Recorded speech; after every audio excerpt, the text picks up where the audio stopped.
Good afternoon mga ka-hardin. So Mr. Hard ni Rungguros. So ngayong hapon po nandito po tayo sa Rabusa Farm. Dito po sa Barangay Nabungusturan. So ngayon talagang binisita natin po yung kanilang newly developed na farm.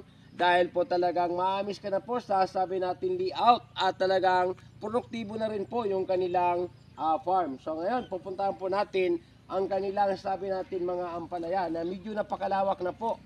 Yan, dito muna po tayo. Paano, pwede makapasok ha? Opo sir, hindi po sir, kaya din damo. So, makikita po natin, ang dami na po talaga ng bunga. Yan. Ang dami na po ng bunga ng kanilang mga ampalaya. Yan po. So, bali, Na po sir. okay, so, kasama po natin dito yung may-ari, si Madam Lorna Rabusa, na kung saan po, magtatanong po tayo sa kanya kung paano po nagsimula yung kanilang farm dito po sa Barangay Nabungsuran. Paano po na-establish ate yung inyong farm? Na-establish po namon ini sa bulan San Mayo. Mayo.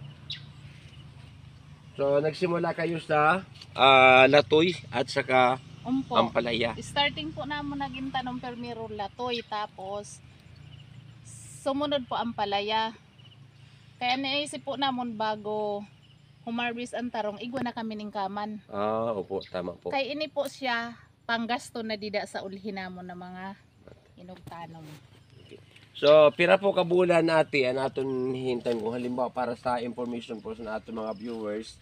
So, pira po kabulan bago mamungay ni aton mga ampalaya tunas ang pagtanom. 1 iniha po sir. So, yan, madali lang. So, parang pichay lang. Umpo. So, yan, 45 days yung pichay. So, 1.5. So, ibig sabihin, 45 days din yung ating mga ampalaya. Talagang totoo nga naman na mas madali yung production ng ampalaya. So, pero, medyo maalaga lang. Maalaga ate. So, Opo, sir. anong sekreto bakit hindi na-atake ng mga fruit flies yung inyong, yung makita may lumilipad-lipad na mga fruit flies. So, nag-i-spray din po kayo ate. Nagagamit po kami sir pero organic. Organic. Organic. Organic na ano per. Daro na po nasabay na po namon sa pulyar. Opo. So, wala po kita sa itong tawag na tawag sa to, organic na insecticide attractant. Nung nagapirilit tayo na sila Mayroon naman. sir Opo. ay super neat. Opo, parang ganun po. Super neat. So, talagang tiba-tiba dito yung magiging sabi nating kita kasi makikita po natin ang dami po talaga ng bunga ng pakipokus sa ating mga bunga ng inyong mga pananim. Ang dami po talaga ng nagbibitay-bitay na mga bunga nitong kanilang ampalaya. So, inaasahan natin ng mga isang linggo pa harvest na itong mga malalaking bunga o mga 2 linggo pa ating. Every 3 days po sir ang harvest nito. So, ibig sabihin nakapag-harvest na po kayo dito? Opo, kaninang umaga. Kaninang umaga. Opo. Ilang kilo yung na-harvest natin kaninang umaga? Ay nasa 70 na po. Wow. So, akala ko 20 or 30 kilos lang, so 70 kilos na.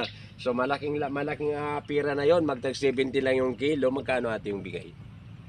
Mura Bigayan lang po natin. ngayon sir kasi maraming Marami na ampalaya. ang palaya. So, Sa wholesale po 50 ang hatag. 50. Yan po. So, yan, murang-mura. So, kaya sa gustong bumili ng presko na mga sabi natin ng palaya, punta lang po kayo dito sa Rabusa Farm. Dito lamang po sa Barangay Nabungsuran. At kayo na yung mamimili ng bunga na gusto nyong pitasin. So, talagang sariwang-sariwa.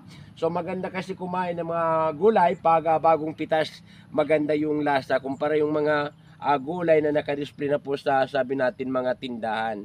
So, yun po. So, maraming salamat po Ate Lorna sa pagpaunlak sa akin na makunan ko yung inyong farm. So, siguro ate, pili tayo maglakad-lakad papunta doon para makita pa po natin yung... Didi sir, pakapiyak ang damang buo.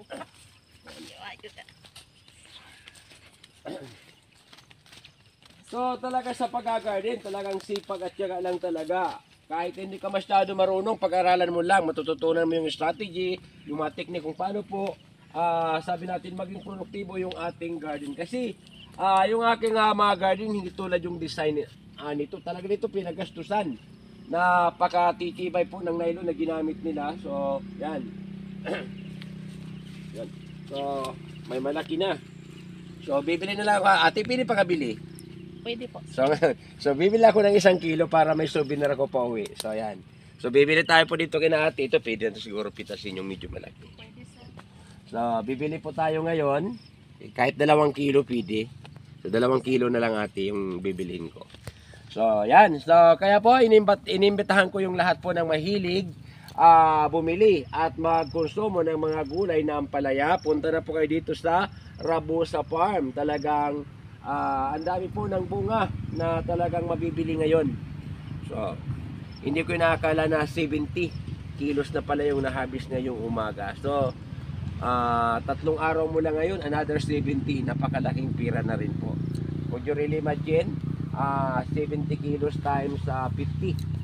7 times 5. 3,500 yung income nila ngayong umaga. So yun po yun. Every 3 days. Every 3 days, 3,500. Kaya talagang hindi lugi. At kagandahan ng farm na pinagpaplanuhan, kasi ito pagkatapos nito, pwede mo naman ito naman pipino, pwede opo, kasi meron na po na, sabi natin, mas matibay po na trellis. Yan po, pwede itong kalabasa, pwede yung opo, pero preferably dito mas maganda ang pipino. Ito kasi ang lupa nila. So, yan. So, talagang napakaganda po ng farm nila. Yan. So, maliban po dito, sasabi natin, productive nila ang sabi natin mga ampalaya.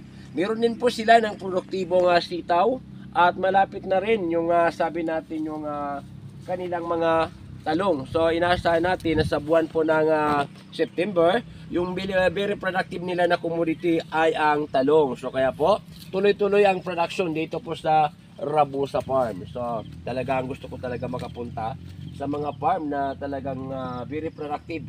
At nagbabalak din po kayo magtanim ng litos. So, ang litos ang may pinakamahal kasi umabot ng 400 pesos ang kilo. Nagtanim ako nung nakaraan, sir. So, kumusta man ang bilihan? Maliit lang, kaya lang mahirap i-dispose pag damuan. Mahirap na. Po. So, Nasa 300 an kilo. So, Pero kung may greenhouse, sir, pwede siguro.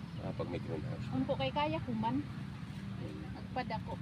Kailangan siya sa greenhouse pa, no? Tama po.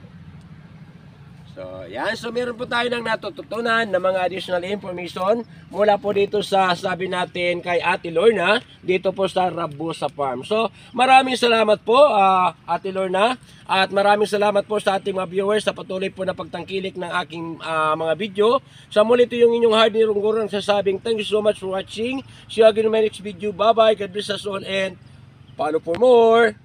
Thank you.